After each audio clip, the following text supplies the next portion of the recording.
Congress party senior నేత మాజీ మంత్రి తాటిపర్తి జీవన్ రెడ్డి పార్టీ ప్రాథమిక సభ్యత్వానికి రాజీనామా చేశారు.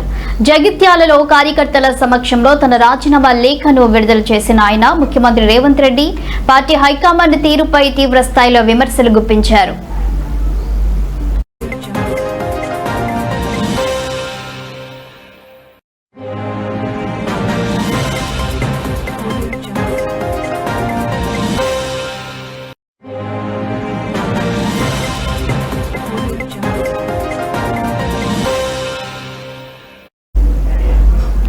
గత 20 నెలలుగా పార్టీలో తీవ్రమైన మానసిక క్షోభకు గురవుతున్నానని, గౌరవం లేని చోట ఉండలేకే రాజీనామా నిర్ణయం తీసుకున్నానని ఆయన ఆవేదన వ్యక్తం చేశారు. రాహుల్ గాంధీ విధానాలకు విరుద్ధంగా తెలంగాణలో ఫిరాయింపులను ప్రోత్సహిస్తున్నారని మండిపడ్డారు. ముఖ్యంగా జగిత్యాల ఎమ్మెల్యే డాక్టర్ సంజయ్ కుమార్ ను పార్టీలోకి తీసుకోవడం, ఆయనకు ప్రాధాన్యత ఇవ్వడంపై జీవన్ రెడ్డి తీవ్ర అసంతృప్తి వ్యక్తం చేశారు.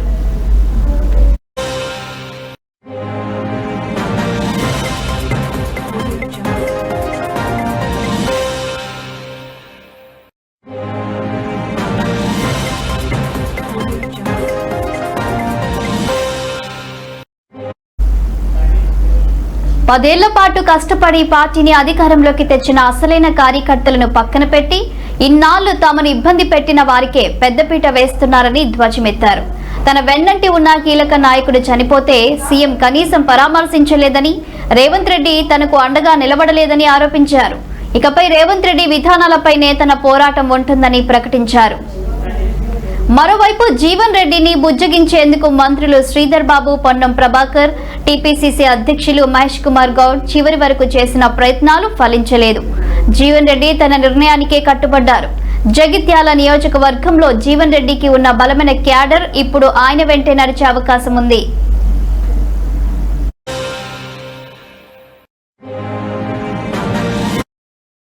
అంటే నా రాజకీయ జీవితంలో ఇటువంటి ఒక సమావేశం ఏర్పాటు చేసే పరిస్థితి ఏర్పడుతుందని చెప్పని ఇప్పుడు ఊహించలే, భావించలే. కానీ దురదృష్టం, విధి లిఖితం, నా కాంగ్రెస్ పార్టీతో ఉన్న 4 దశాబ్దాల పైగా అనుబంధం మరి ఈరోజు ఈ విధంగా దూరమే పరిస్థితి రావటం ఏదైతుందో నేను దీని ఒక దురదృష్టకరమైనటువంటి ఒక సంఘటనగా, జీర్ణించుకోలేని పరిస్థితులలో కొన్ని సందర్భాలలో మనకు మన ఇష్టానికి భిన్నంగానైనా కానీ కొన్ని నిర్ణయాలు తీసుకోవాల్సి వస్తుంది. ఈ నిర్ణయం కూడా ఏదైతుందో ఒక విధంగా నెప్పే పేరు కూడా బాధ తప్త హృదయంతో విధి లేని పరిస్థితుల్లో ఈ నిర్ణయం తీసుకున్నందుకు నేను మిత్రులందరినీ కూడా మరి మీరు నాకు ఈ సుదీర్ఘ ప్రజా జీవితం 4 దశాబ్దాల పైగా తోడు నిలిచిండ్రు. చేవలాడో రంజిత్ రెడ్డి, అలా ముందు సునీతారెడ్డి, పాపం అమ్మాయి మహేందర్ రెడ్డి ఆ ప్రాంతంలో అనౌన్స్ చేసిండే. ఆయన కాదనేది అవుతుందో ఇంకొని పట్టుకొచ్చిండు రంజిత్ రెడ్డి అని చెప్పని, ex MP from that constituency from BRS.